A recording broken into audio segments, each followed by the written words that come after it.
राजा खत्म। बहुत इंटरेस्टिंग कहानी है, क्योंकि नरेंद्र मोदी जी की आत्मा अदानी में है। जैसे ही हम अदानी जी को टच करते हैं, इंटेलिजेंस एजेंसीज, स्नूपिंग, सीबीआई। मैं पहले सोचता था number 1 prime minister, number 2 Adani, number 3 Amit Shah. Actually गलत है।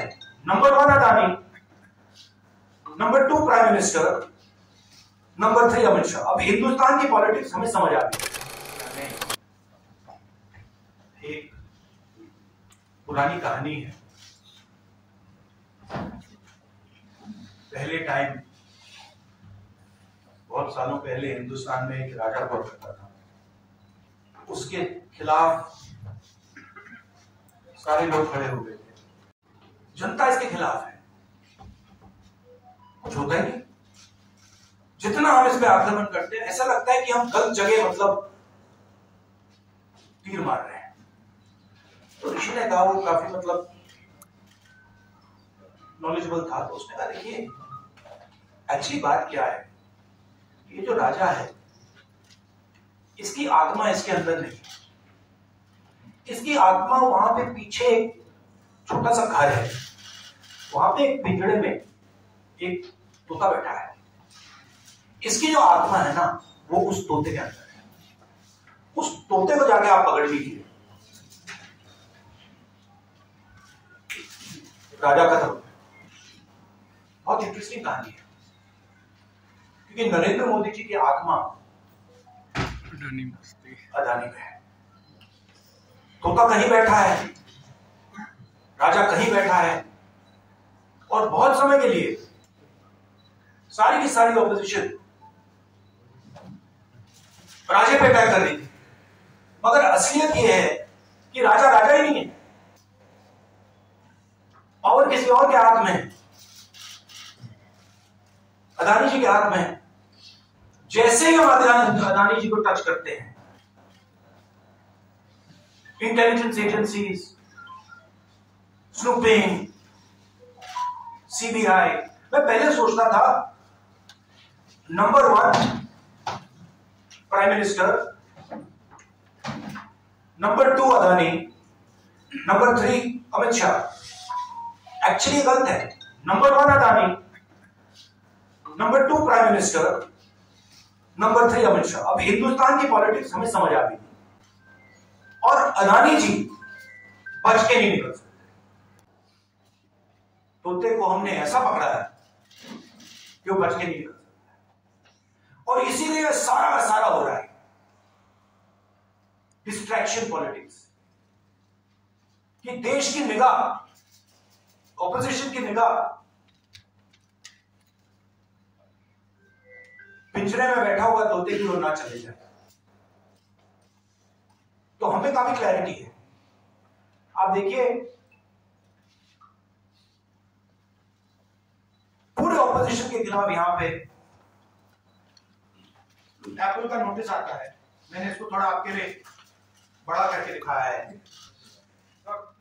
देखिए, अच्छी तरह देखिए ना, ये तोते का काम है। इसमें लिखा है, Apple believes you are being targeted by state sponsored attackers who are trying to remotely compromise the iPhone associated with your Apple ID. अब ये मेरे ऑफिस में सब लोगों को मिला है, वेणुगोपाल जी को मिला है, कांग्रेस पार्टी में लिस्ट बनी हुई है, पवन खेड़ा, सुप्रिया, सीताराम येचुरी, अखिलेश यादव, प्रियंका चतुर्वेदी, महुआ मोइत्रा, राघव चड्ढा, टीएस सिंह लिस्ट है। और ये सारे के सारे किसी ना किसी तरीके से इस मामले में इन्वॉल्व है। और देश के युवाओं को मैं समझाना चाहता हूं, बताना चाहता हूं यहां हो क्या है। आपका ध्यान कभी इधर ले जाते हैं, कभी उधर ले जाते हैं, कभी इधर ले जाते हैं। आपके दिल के अंदर गुस्सा पैदा करते हैं, और जब आपके दिल में नफरत आती है, गुस्सा आता है, जो आपका भविष्य है, जो इस देश की पूंजी है, जो इस देश का धन है, उसको उठा के ये लोग ले जाते हैं। अदानी जी को हिंदुस्तान के पोर्ट्स पकड़ा दिए, हिंदुस्तान के एयरपोर्ट्स पकड़ा दिए। मुंबई एयरपोर्ट चाहिए था, सीबीआई ईडी का प्रयोग किया, मुंबई एयरपोर्ट दे दिया। एग्रीकल्चर में कानून बना दिए अदानी जी के लिए, फूड ग्रेन्स की स्टोरेज उनके हाथ में, इंफ्रास्ट्रक्चर उनके हाथ में, आप सड़कों पे चलते हो, सीमेंट उनके हाथ में। तो पूरा का पूरा देश ये 3-4 लोगों को पका रहे हैं। नुकसान किसका हो रहा है? हिंदुस्तान के युवा का हो रहा है। आपसे ये कहते हैं कि आप जाइए पढ़ाई कीजिए, आप जाइए आईएएस बनिए, आप जाइए इंजीनियर बनिए।